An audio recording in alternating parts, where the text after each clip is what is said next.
Hello first year. मैं doctor Anju वाला, subject economics में। पिछले 2 क्लास में आपको मैंने नया टॉपिक स्टार्ट कराया था, मुद्रा की प्रकृति, कार्य एवं महत्व, जिसके अंतर्गत मैंने मुद्रा की परिभाषा, मुद्रा की प्रकृति, इसके बारे में बताया था। इस क्लास में हम करेंगे मुद्रा के कार्य यानी फंक्शंस ऑफ मनी। मुद्रा के कार्यों को हम 4 भागों में विभाजित करते हैं।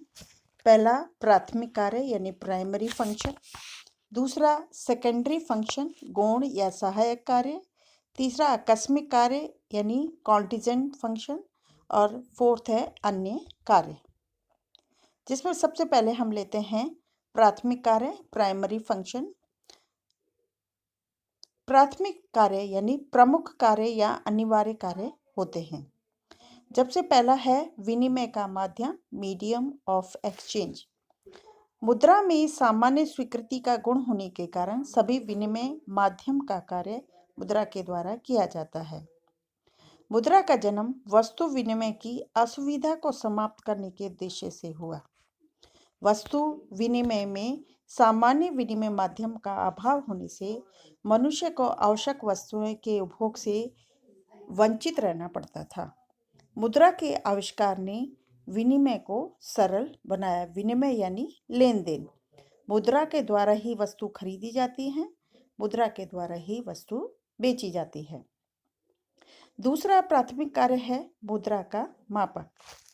एक अर्थव्यवस्था में वस्तु व सेवाओं का मूल्यांकन मुद्रा के मापदंड के द्वारा होता है।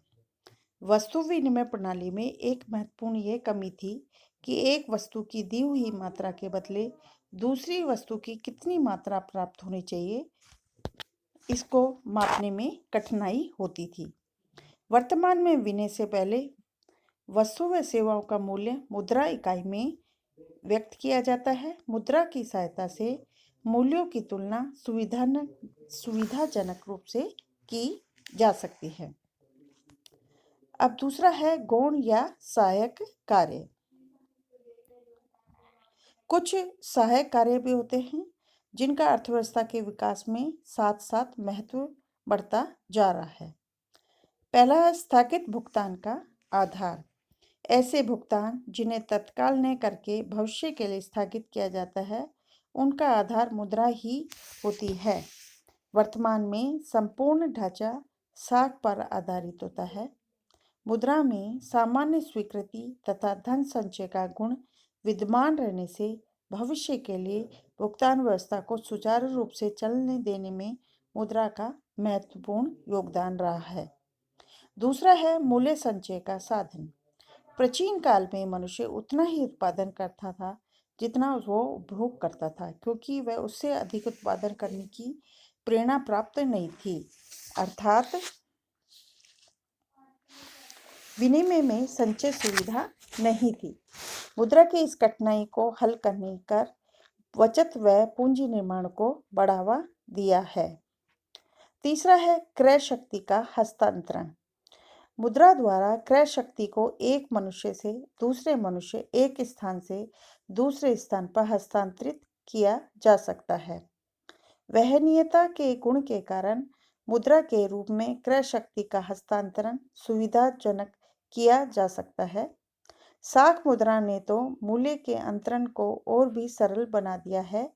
जैसे कोई व्यापारी यदि 5 लाख रुपए मुंबई भेजना चाहे तो वह व्यक्ति बैंक ड्राफ्ट या चेक की सुविधा द्वारा क्रय शक्ति का अंतरण कर सकता है। यदि क्रय शक्ति का अंतरण वस्तुओं में किया जाता है तो बहुत कठिनाई होती है। तीसरा है आकस्मिक कार्य, जिसमें पहला है साख का आधार। आधुनिक समय में सभी औद्योगिक व व्यावसायिक क्रियाएं साख मुद्रा पर आधारित व टिकी हुई हैं। साख का आधार मुद्रा ही है। साख पत्रों में चेक, बिल, हुंडिया, ड्राफ्ट आदि आते हैं। इनका प्रयोग तभी संभव हो पाता है जब बैंकों के पास मुद्रा जमा हो। व्यापारिक बैंक भी साख का सृजन नकद कोष के आधार पर कर सकते हैं। दूसरा है सामाजिक आय का वितरण। वर्तमान में सभी वस्तुओं व सेवाओं का उत्पादन बड़े पैमाने की उत्पादन प्रणाली द्वारा किया जाता है, जिसमें उत्पत्ति के सभी साधन सामूहिक रूप में उत्पादन करते हैं। इस प्रकार उत्पादित वस्तुएं सभी साधनों के सामूहिक प्रयास का परिणाम होती हैं। उत्पत्ति के साधनों को उनका प्रतिफल का भुगतान मुद्रा के द्वारा आसानी से किया जा सकता है। अगला है पूंजी को एक सामान्य रूप देना। प्रत्येक व्यक्ति अपनी आय का एक निश्चित भाग नकद रूप में रखना पसंद करता है ताकि भविष्य की आवश्यकताओं को पूरा कर सके। मुद्रा धन अथवा पूंजी जैसे मकान, जमीन, पशु आदि को एक सामान्य रूप प्रदान करता है। इन सभी को मुद्रा में बदला जा सकता है।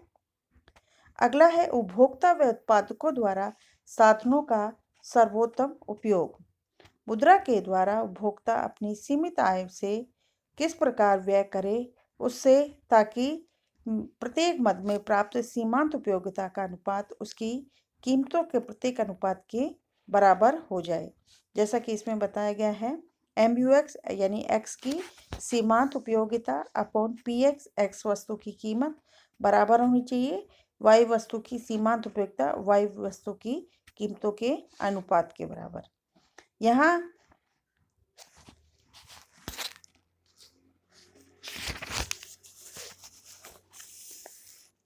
इस प्रकार सीमांत उपयोगिता और वस्तु के मूल्य तथा साधनों की सीमांत उत्पादकता व साधनों की कीमतों को मुद्रा के माध्यम से ही व्यक्त किया जाता है।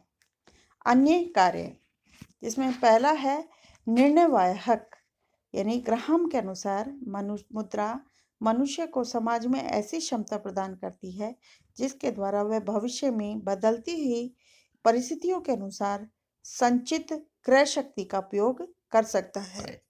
दूसरा है शोधन क्षमता सूचक।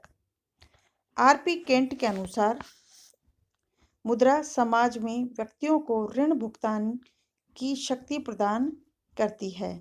जब तक व्यक्ति के पास मुद्रा रहती है, उसे ऋण चुकाने की क्षमता रहती है। ऋणदाता अपने ऋणों का भुगतान मुद्रा में ही करते हैं। प्रत्येक व्यक्ति अपनी परिसंपत्ति का कुछ भाग मुद्रा में अपने जीवन की आकस्मिक आवश्यकताओं को सुरक्षित रखने के लिए संचित रखता है। तीसरा है तरलता दायक। कीन्स के अनुसार मुद्रा पूंजी तथा धन को तरलतम रूप प्रदान करती है। धन को मुद्रा में रखने के कीन्स के अनुसार 3 उद्देश्य हो सकते हैं: लेन देन उद्देश्य, सतर्कता उद्देश्य, सट्टा उद्देश्य। मुद्रा के रूप में पूंजी को इनमें से किसी भी उद्देश्य हेतु लगाया जा सकता है। मुद्रा का महत्व। वर्तमान में व्यक्ति या समाज के जीवन का ऐसा कोई भाग नहीं है जिसमें ने मुद्रा को प्रभावित नहीं किया है। अर्थव्यवस्था की समृद्धि और आर्थिक प्रगति को संभव बनाने में मुद्रा का महत्वपूर्ण योगदान रहा है, परंतु मुद्रा के महत्व के बारे में अर्थशास्त्री एक मत नहीं है। प्रतिष्ठित अर्थशास्त्रियों के अनुसार मुद्रा का कोई महत्व नहीं है। मुद्रा स्वयं में अनुत्पादक है। एडम स्मिथ ने प्रतिष्ठित अर्थशास्त्रियों की मुद्रा की तुलना एक ऐसे सड़क से की है जो घास की एक पत्ती से भी उत्पादन नहीं करती।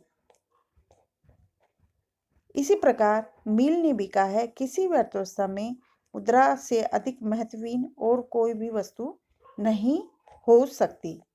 लेकिन आधुनिक विचारधारा के अनुसार मार्शल के शब्दों में मुद्रा वह धुरी है जिस पे अर्थविज्ञान चक्कर लगाता है। क्राउथर के अनुसार जिस प्रकार यंत्र कला में चक्र, विज्ञान में अग्नि तथा राजनीतिक शास्त्र में मताधिकार का स्थान है, उसी प्रकार अर्थशास्त्र व मानवीय जीवन में मुद्रा का विशेष स्थान है। हम मुद्रा के महत्व को हम विस्तार से पढ़ेंगे। पहला, आर्थिक क्षेत्र में मुद्रा का महत्व। उसमें उत्पादन के क्षेत्र में पहला, मुद्रा की गतिशीलता में वृद्धि। पूंजी की गतिशीलता में वृद्धि। मुद्रा पूंजी का सबसे तरलतम रूप होने के कारण पूंजी की गतिशीलता बढ़ाकर अधिक उत्पादक बनाती है। मुद्रा के कारण ही पूंजी को कम लाभपूर्ण स्थान से अधिक लाभपूर्ण स्थान को स्थानांतरित किया जा सकता है।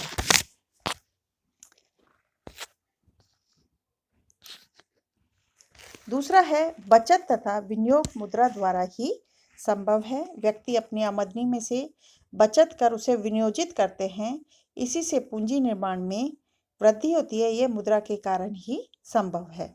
तीसरा, उत्पत्ति के साधनों में वृद्धि व साधनों का अनुकूलतम संगठन। उत्पत्ति के साधनों को जुटाने का कार्य मुद्रा के द्वारा ही किया जाता है।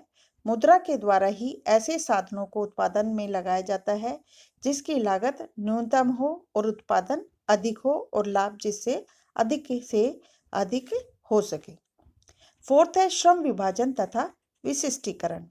श्रम विभाजन और विशिष्टीकरण का मुख्य आधार मुद्रा ही है।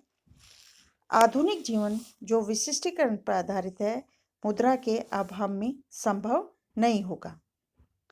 पांचवा है उपादान संबंधी गणनाएं। प्रत्येक उत्पादक को उत्पादन करने के लिए कच्चा माल खरीदने, साधन जुटाने, विज्ञापन व प्रचार करने तथा पूंजी उधार लेने में मुद्रा की आवश्यकता पड़ती है। उत्पादन प्रारंभ करने से पहले उसे यह निर्णय करना पड़ता है कि उत्पादन व्यय कितना होगा, वस्तु की संभावित कीमत क्या रखी जाए तथा लाभ की मात्रा क्या होगी। ये सारी गणनाएं मुद्रा के द्वारा ही संभव है। उपभोग के क्षेत्र में, जिसमें पहला है अधिकतम संतुष्टि प्राप्त करने का साधन। मनुष्य की आवश्यकताएं असीमित होती हैं जबकि साधन सीमित होते हैं। भोक्ता सीमित साधनों अर्थात मुद्रा से अधिकतम संतुष्टि प्राप्त करना चाहता है। वह सम सीमांत उपयोगिता नियम के अनुसार अधिकतम संतुष्टि बिना मुद्रा के बिना असंभव है। दूसरा है उपभोक्ता की संप्रभुता। मुद्रा में निहित क्रय शक्ति का उपयोग उपभोक्ता जब चाहे कर सकता है। मुद्रा अपनी स्वामी को अपनी इच्छा अनुसार वस्तुएं प्राप्त करने में सहायक होती हैं। विनिमय के क्षेत्र में है। पहला, मुद्रा वस्तु विनिमय प्रणाली के दोषों को दूर कर विनिमय प्रणाली को सरल बनाती है। मुद्रा के द्वारा ही मूल्य का माप सुगम हो जाता है, आवश्यकता के दोनों सहयोगों को संभव बनाती है। सेकंड, मुद्रा द्वारा भावी सौदे वर्तमान में किया जा सकते हैं। भावी सौदों में कीमतें तो वर्तमान में ही तय कर ली जाती है, पर माल का लेन देन व भुगतान भविष्य में किया जाता है। यह मुद्रा के माध्यम से ही हो सकता है। तीसरा, मुद्रा के आंतरिक व अंतर्राष्ट्रीय व्यापार की क्रिया को सरल करने में मदद करती है। फोर्थ, साख सृजन, साख पत्रों का निर्गमन का प्रयोग मुद्रा द्वारा ही आधारित है। पांचवा, कीमत प्रणाली का आधार। कीमत प्रणाली का संचालन तथा क्या, कैसे, किसके लिए आदि प्रश्नों का मुद्रा के द्वारा ही किया जा सकता है। जिस वस्तु की मांग अधिक होगी, साधनों का हस्तांतरण उस वस्तु के उत्पादन में अधिक होगा, उस वस्तु का अन्य वस्तुओं से कीमत भी अधिक मिलेगी। इससे उपभोक्ता की रुचि अनुसार साधनों का पुनर्वितरण होगा।